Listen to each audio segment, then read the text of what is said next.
I never thought I'd be the kind of man who got left behind. But life has a cruel sense of humor. Sitting in a dimly lit cafe, staring at my phone, I reread the message that shattered my world. "I'm sorry, but I deserve better." That was all she said. 5 years together, countless memories, and a love I thought was unbreakable discarded in a single text. I gripped the coffee cup, my hands trembling with a mixture of anger and disbelief. My mind raced back to the night before, the way she had looked at me with those tearful eyes, whispering, "I can't live without you, baby. You're everything to me." Lies. Every single word had been a lie. I should have seen the signs. The late-night phone calls, the sudden obsession with luxury brands, the way she started comparing me to men who had more money, more power, more status. But I had ignored it all. Because I loved her. And now, I was nothing to her. My fingers hovered over the screen, my heart screaming at me to call her, to demand an explanation. But deep down, I already knew the truth. She had found someone richer. And I had been left behind like yesterday's news. The realization sent a bitter laugh up my throat. Was I really that replaceable? Had 5 years meant nothing? I had given her everything: my time, my love, my loyalty. And in return, she had traded me in for a shinier, wealthier version. I clenched my jaw, my chest tightening with rage and pain. No, this wasn't over. She thought she could just walk away and never look back. She thought I'd break, that I'd beg her to stay. But she had no idea what was coming. Because this time, I wasn't going to be the fool who got left behind. 5 years. That's how long we were together. 5 years of laughter, struggles, dreams, and Louvor. At least I thought it was love. My name is Daniel Carter. I'm 28, an architect by profession. And until yesterday, I believed I had everything I needed. A stable career, a comfortable life, and most importantly, Sophia, the woman I loved with every piece of my heart. I met Sophia in college. She wasn't just beautiful. She was breathtaking. The kind of woman who could light up a room with just a smile. Her dark brown eyes held mischief. Her laugh was contagious, and she had this way of making me feel like I was the only man in the world. We started dating in our final year. Back then, I had nothing, just a few dollars in my bank account, a tiny apartment, and a dream. But Sophia didn't care about any of that. She used to tell me, "I love you, Danny. Not for what you have, but for who you are." I believed her. For years, we built our lives together. When I got my first job, she was the first person I called. When she got promoted, we celebrated by dancing in our living room, laughing like idiots. We were perfect. We had arguments sometimes over small things, like why I forgot to do the dishes, and sometimes over bigger things, like why I worked late nights instead of spending time with her. But no matter how bad the fights got, she always found her way back into my arms. That was Sophia. Loving, passionate, mine. Or at least, she was. Lately, things had started to change. At first, I didn't notice. She was still the same Sophia, affectionate, playful, warm. But then, little things started to add up. She became distant. Her phone, once something she casually left lying around, was now always face down. She started going out more, dressing up in expensive clothes I didn't remember buying. When I asked, she would smile and say, "Just treating myself, baby." I didn't question it. I trusted her. But deep down, something felt off. The way she looked at me had changed. I used to be her world. But now, whenever we sat together, she seemed distracted, like she was waiting for something or someone else. Still, I convinced myself it was nothing. Until one night, when I overheard her on the phone. I wasn't trying to listen. I had just woken up for a glass of water. But as I passed by the hallway, I heard her whispering, I know, just give me some time. I'll figure it out." No, he doesn't suspect a thing. My stomach dropped. Who was she talking to? What was she hiding? I didn't confront her that night. I should have. But I was too afraid of the answer. Because deep down, I already knew. The woman who once told me she couldn't live without me was slipping away. And soon, I'd learn just how far she was willing to go to trade me for something or someone better. I should have trusted my instincts. For weeks, something had been off with Sophia. Her late nights, the secretive phone calls, the sudden obsession with expensive brands. I ignored all of it. I told myself she was just going through a phase, that maybe I was overthinking things. But deep down, a part of me knew. And one night, I got the confirmation I never wanted. It started with a simple question. "Hey babe, do you want to go out for dinner tomorrow?" I asked her casually while we sat on the couch. She barely looked up from her phone. "Tomorrow?" she muttered, scrolling. I can't. I have a work thing. A work thing. She had been saying that a lot lately. "All right," I said, forcing a smile. "Maybe the weekend?"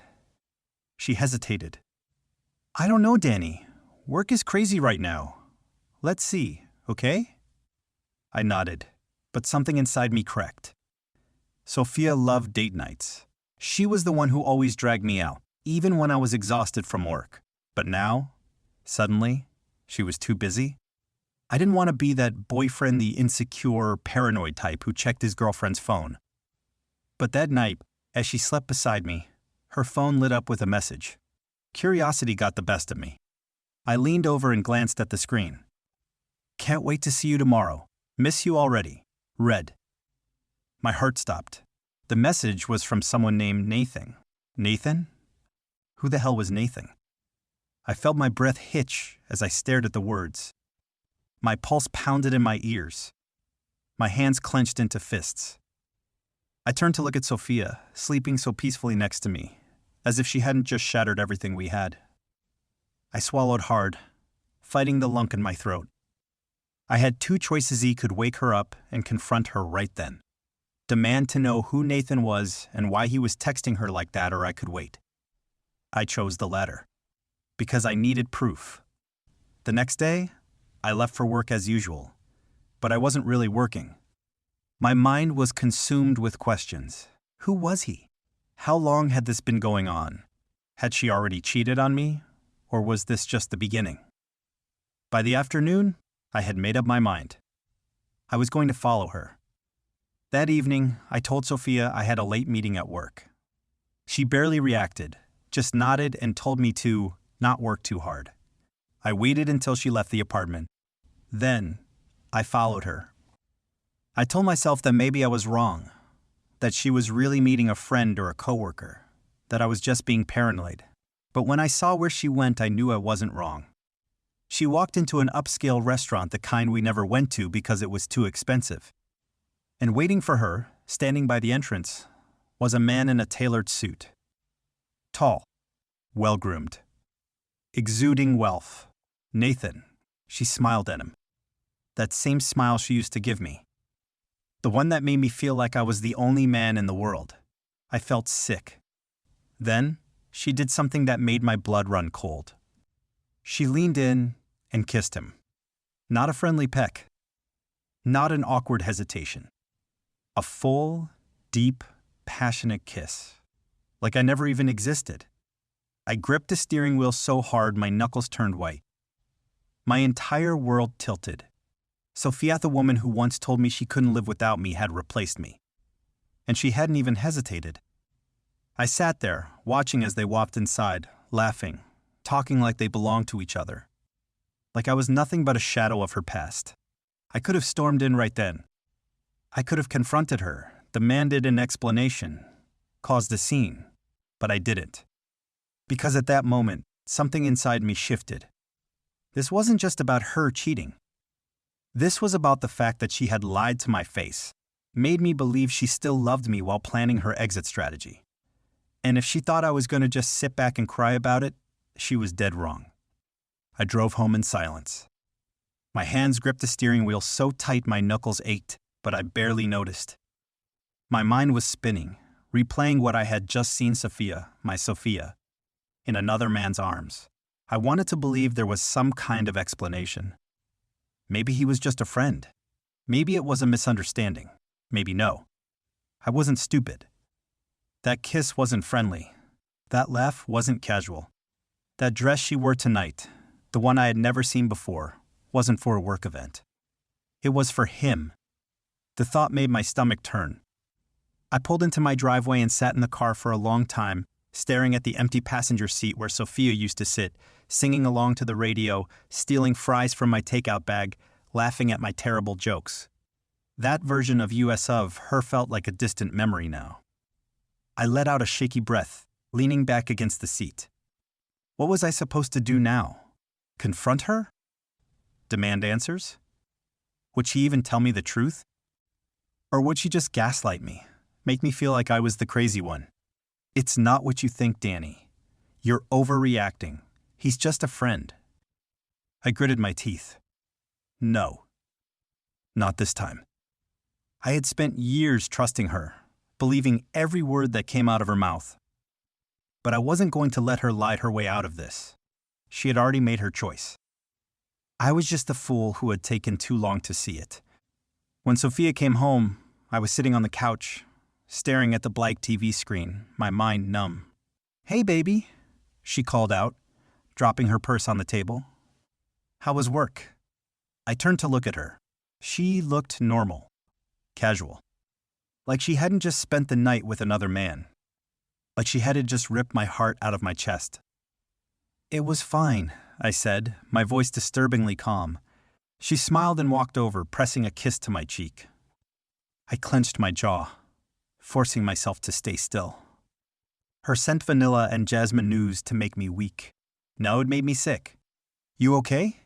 she asked, tilting her head. Was I? I wanted to scream. I wanted to ask her how long she had been doing this.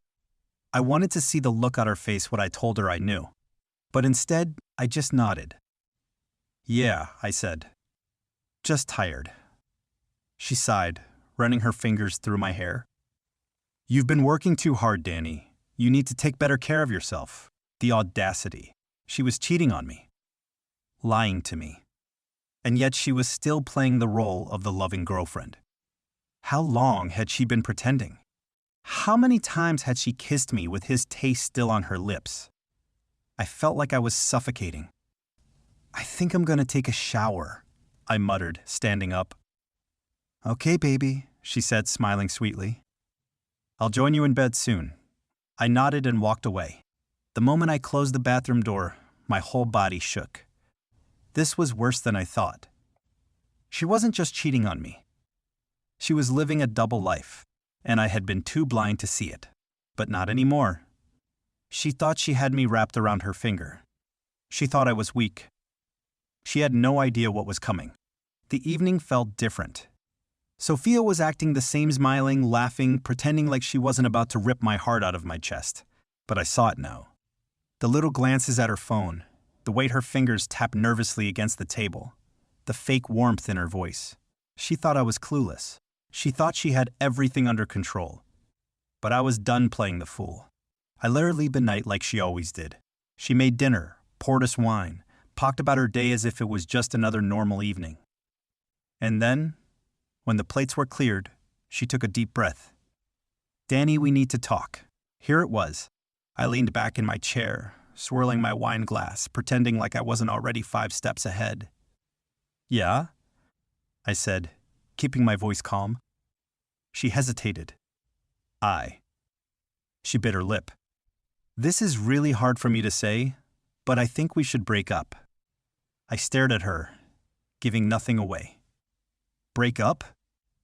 She nodded quickly, her eyes scanning my face for a reaction. I feel like we've grown apart. And I don't think we want the same things anymore." Lies.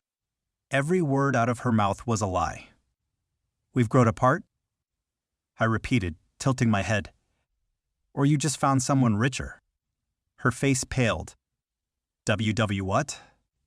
I let out a dry laugh and pulled out my phone, sliding it across the table. Her eyes flickered down, and the second she saw the messages, the ones from Nathan, her breath hitched. She didn't even try to deny it. "Danny won, save it." I stood up, pushing my chair back. "You were gonna tell me tonight, right? That you're leaving me for him? That I was never enough for you?" She swallowed hard. guilt flashing across her face. I didn't mean for it to happen like this. Like this? I scoffed. You were going to sit here and pretend to be the victim. Pretend like this was hard for you. But the truth is, Sophia, you already made your decision. You made it the second you let another man touch you. Tears welled in her eyes. Danny, was it worth it? I cut her off. Did he make you feel special? Did he make you feel like you deserved better? Her lower lip trembled. I wanted more. I clenched my fists. More? My voice dropped, dangerously low. You wanted more? I let out a bitter laugh, running a hand through my hair. I gave you everything I had, Sophia. I worked my ass off for us. I was there for you when you had nothing, when you were struggling, when you cried yourself to sleep at night. I held you. I loved you. Her tears spilled over. I know. No. I shook my head. You don't get to cry, Sophia. You don't get to act like you're the one hurting here. You made your choice. You wanted more? Then go take it. Go to him. She wiped her tears, shaking her head frantically. Danny, please. I didn't want to hurt you. I still what? I snapped. Still care about me? Don't insult me. The air was thick with tension. Her breaths were shaky, and I could see the regret written all over her face. But regret wouldn't change what she did. You think you're leaving me, Sophia? I asked, stepping closer, my voice steady. You think you're the one walking away? She frowned. What do you mean? I smirked. I already left. Her brows knitted together in confusion until I pulled a folder from the drawer. I dropped it onto the table. She hesitated before opening it, and the second she saw what was inside, her entire body stiffened. Her eyes darted up to mine, wide with shock. The Donnie? Signed, sealed, and done, I said coldly. It's over, Sophia. And it's not because you chose him. It's because I chose me. She flipped through the papers, panic creeping into her expression. It was everything our lease termination, my packed up belongings, my exit plan. I had already erased myself from her life before she even got the chance to do it herself. No, this isn't. She shook her head. Danny, please, we can talk about this. I stared at her. Talk? I repeated. You already said everything you needed to in those messages. You didn't think I was enough? Fine. I won't be. She reached for my hand, but I stepped back.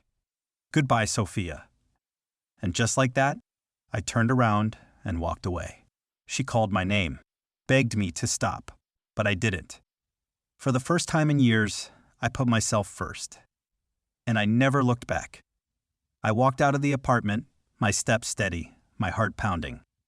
For the first time in years, I wasn't walking toward Sophia E., was walking away from her. And it felt liberating. The cold night air hit my face as I stepped outside. The streets were quiet, the city lights casting a soft glow on the pavement. I took a deep breath, trying to process everything that had just happened.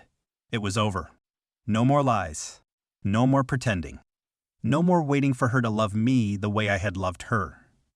I pulled out my phone and sent the final message I'd been holding on to. Me, I won't be renewing the lease. The place is yours. Good luck with him. And just like that, I blocked her number. I didn't need her explanations. I didn't need her apologies. I was done. I never thought healing would come this quickly. At first, it was unbearable waking up alone, remembering the weight of her beside me, the sound of her laughter in the mornings. I thought I'd never escape the pain.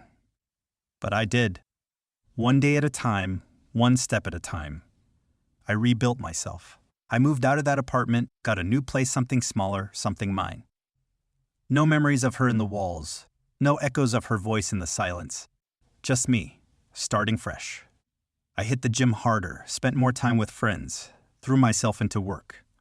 And then, one evening, I got a message I never expected. From an unknown number. Danny, please talk to me. I made a mistake. I stared at the screen, my lips curling into a bitter smile. Of course. They always come back. I didn't respond. Instead, I scrolled through the last few texts she had sent me before I blocked her, the ones filled with excuses, with desperate attempts to make me stay. I shook my head and deleted the message. She had made her choice, and now I was making mine.